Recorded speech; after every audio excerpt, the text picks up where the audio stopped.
जो आज के दमन के माहौल में भी खुल के सामने आके छात्रों के हित की बात करते हैं, उनके लिए स्टैंड लेते हैं और लड़ने का जज्बा जो दिखाते हैं, उन सभी को मेरा सलाम। साथियों, जिस तरीके से जेएनयू-एसयू के ऑफिस बियरर्स को रस्टिकेट किया जाता है, ये बहुत क्लियर है, बहुत स्पष्ट है कि जेएनयू जो है, जो वीसी साहिबा है, वो एक प्राइवेट कंपनी की तरह चलाती है। उनको यह लगता है कि वो उनकी मालिकाना कोई विरासत है और उन्हें किसी भी छात्र को किसी भी समय रेस्ट्रिकेट करने का, उन पर फाइन इंपोज करने का एक अधिकार है। साथियों, जिस तरीके से पिछले कुछ महीनों में उच्च शिक्षा के ऊपर जिस तरीके से अटैक किया जाता है, उसके खिलाफ जेएनयू-एसयू अपनी आवाज उठाते रहा है। ये वीसी को, उनके साथ में जितना भी एडमिनिस्ट्रेशन है, उनको ये नकारा नहीं रहा, बर्दाश्त नहीं कर पाया। इसलिए इन लोगों ने खासतौर पे जब यूजीसी इक्विटी रेगुलेशंस के बारे में जब आवाज उठाना शुरू की, विकसित भारत शिक्षाधिष्ठान बिल के खिलाफ आवाज उठाना शुरू की, और जिस तरीके से अपनी आवाज पुरजोर तरीके से उठाते हुए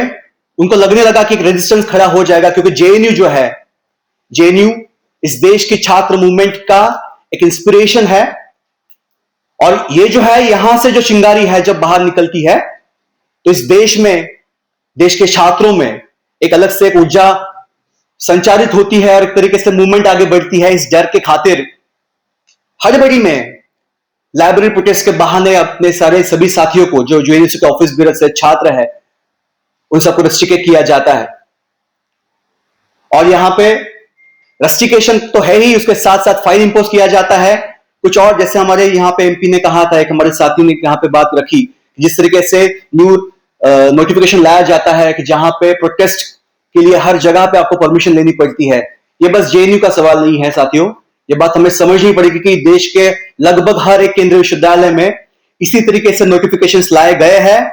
चाहे वो जेएनयू हो, चाहे मैं जहां से आता हूं महाराष्ट्र में, जहां वर्धा यूनिवर्सिटी है, महात्मा गांधी अंतरराष्ट्रीय हिंदी विश्वविद्यालय, जो हिंदी के नाम पे बना हुआ विश्वविद्यालय है, वहां पर भी सिमिलर बेसिस पे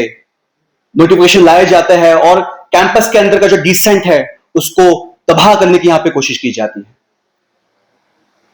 साथियों, जेएनयू का संघर्ष हो, चाहे इस देश का छात्र मूवमेंट का संघर्ष हो, यह हमेशा से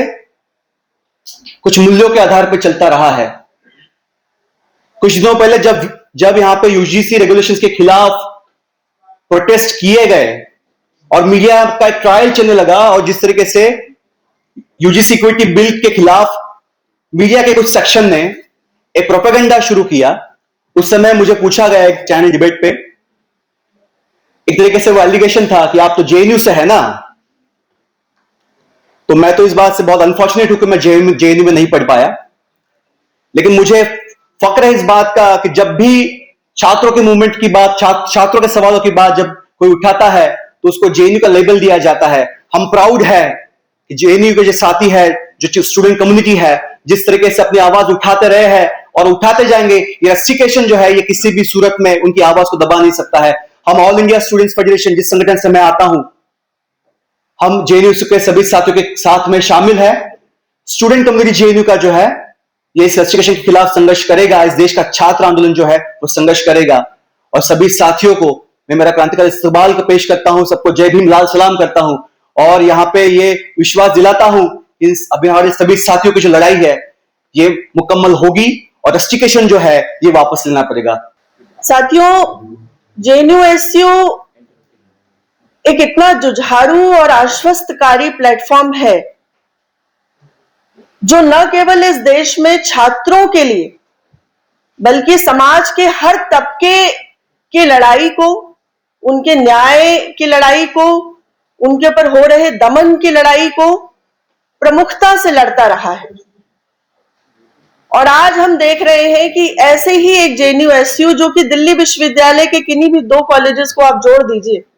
तो जेएनयू बन जाएगा। इतनी इस छोटा एक 9-10 हजार की संख्या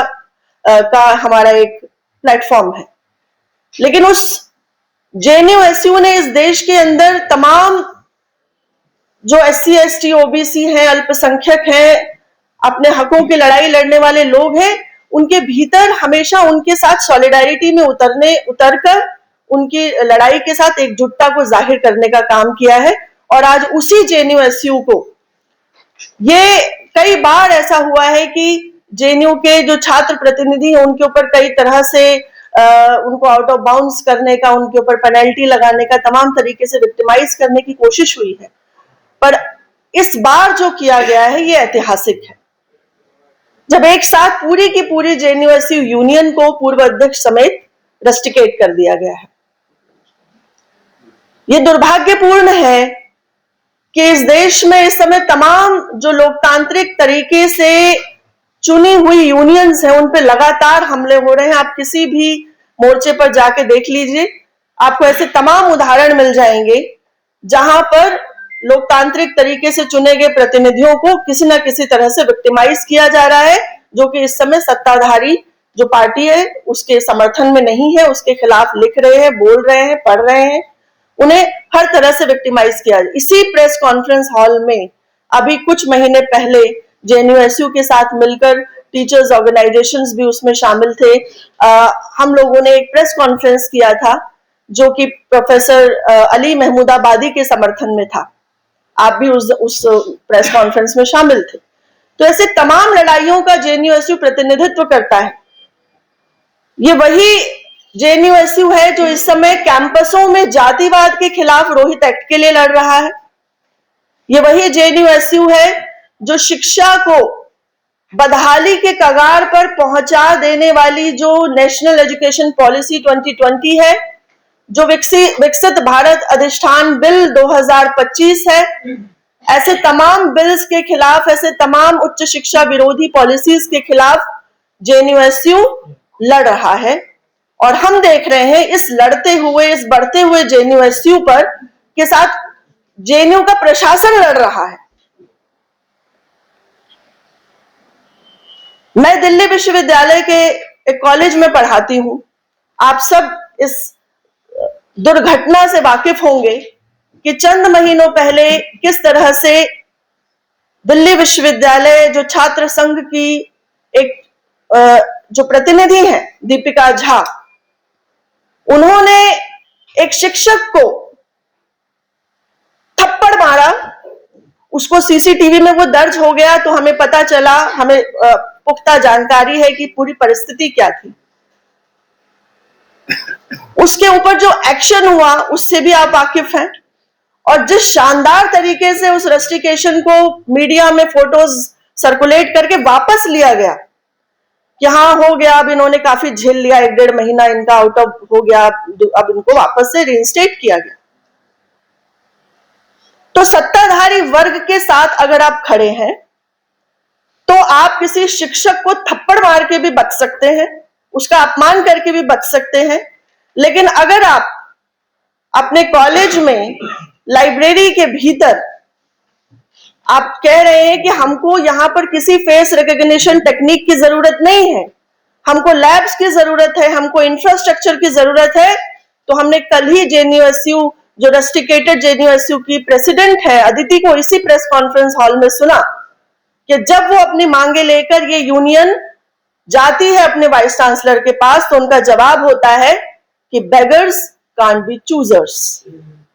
शर्म आनी चाहिए जेएनयू के इस प्रशासन को, जेएनयू के वाइस चांसलर को और उन तमाम लोगों को जो इस फैसले के साथ खड़े हैं। मैं दिल्ली विश्वविद्यालय के एक शिक्षक संगठन डेमोक्रेटिक टीचर्स इनिशिएटिव से जुड़ी हूं। हम लोगों ने डीटीआई की ओर से जेएनयू के समर्थन में स्टेटमेंट भी लाया है और लगातार हम इस मुहिम में हैं। और हम ये मानते हैं कि आज हमारा फर्ज है इस जुझारू और इस आश्वस्तकारी जेएनयू के साथ खड़े होने का। इस देश के तमाम डेमोक्रेटिक मूवमेंट्स को आज जेएनयू के छात्र प्रतिनिधियों के साथ उनके इस लड़ाई में आज एकजुटता दिखाने की जरूरत है और हम ये लड़ाई जारी रखेंगे। मैं फैज की चंद पंक्तियों के साथ अपनी बात को समाप्त करूंगी। यूं ही हमेशा उलझती रही है जुल्म से खल्क, ना उनकी रस्म नहीं है ना अपनी रीत नहीं है, यूं ही खिलाए हैं हमने आग में फूल, ना उनकी हार नहीं है ना अपनी जीत नहीं है। सवाल आता है कि यह जो कार्रवाई हुई है इसकी टाइमिंग क्या है। आप देखेंगे कि पूरे देश में यूजीसी इक्विटी रूल को लेकर के लगभग सभी कैंपसेस मुखर हैं, सड़कों पर हैं और अपना विरोध दर्ज करा रहे हैं। और आप देखेंगे कि दिल्ली विश्वविद्यालय के साथ साथ जवाहरलाल नेहरू विश्वविद्यालय, जिसमें लगभग 2000 से ऊपर छात्र छात्राएं अपना विरोध दर्ज कराते हैं, ठीक उसी समय में जेएनयू के पदाधिकारियों के ऊपर यह कार्रवाई, जो कि कई महीनों पुराना यह मसला है लाइब्रेरी का, आकर के इनके ऊपर कार्रवाई की जाती है। तो एक साफ तौर पर जो सरकार है और जो वाइस चांसलर हैं, जो कि संघ के खेमे से आती हैं, उनकी मनोदशा पर भी एक सवालिया निशान पैदा करता है। साथियों, थॉमस पेन की किताब the rights of a man, जिसको कि फूले जी ने पढ़ी, बाद में आप देखेंगे कि साहू जी महाराज ने बहुजनों के लिए आरक्षण दिया, आगे उसी लाइफ में बाबा साहब भीमराव अंबेडकर जी ने संविधान लिखा कि सभी को समान अवसर मिले। तो आप देखेंगे कि वर्तमान समय में क्या हो रहा है कि जो भी लाइब्रेरी को लेकर के सवाल खड़ा कर रहा है, त्रेता युग में संभुक थे जो कि तब को लेकर के, पढ़ाई को लेकर के सवाल खड़ा किए तो सत्ता ने उनका वध कर दिया। आज क्या है कि जो यदि यूजीसी इक्विटी रूल को लेकर के बात कर रहा है, बीबीएसए बिल को लेकर के बात कर रहा है, लाइब्रेरी में छात्रों के, बहुजन वर्ग के छात्रों को पढ़ने को लेकर के बात कर रहा है, तो आज उनका सर धड़ से तो अलग नहीं किया जा रहा है, लेकिन उनका करियर जरूर चौपट किया जा रहा है, उनका रस्टिकेशन जरूर किया जा रहा है। तो ये वही लोग हैं।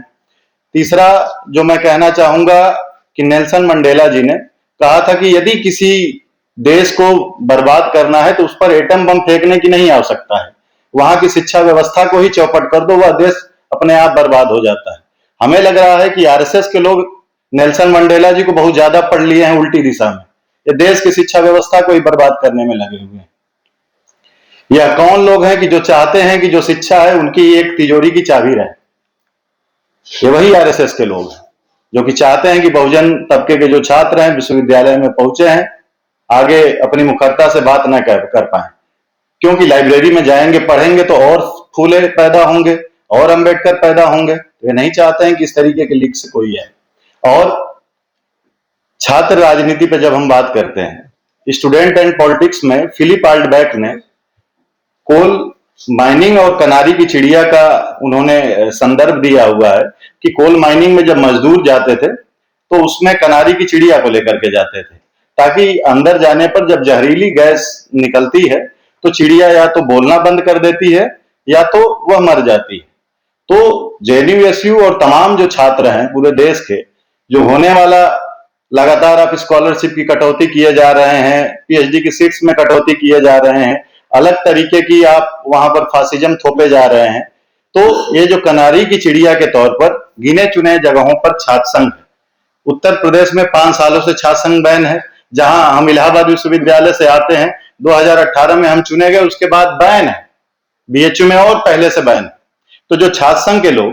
जो कि इनका ध्यानाकर्षण करा रहे हैं कि ये समस्याएं विशाल तौर पर आ रही हैं जो कि देश को बर्बाद कर देंगी,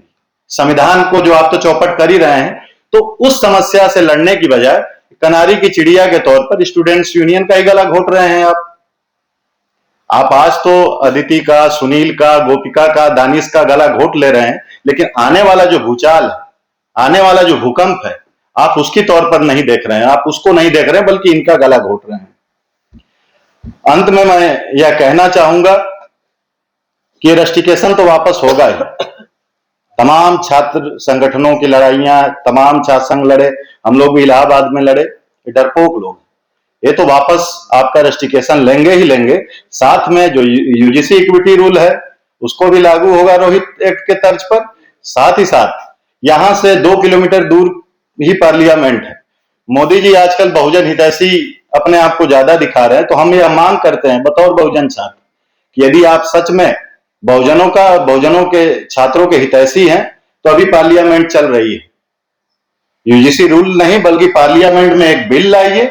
और यदि कोई भी डिस्क्रिमिनेशन जाति के आधार पर विश्वविद्यालयों में हो रहा है और अन्य आधार पर, तो वह क्रिमिनल ऑफेंस हो।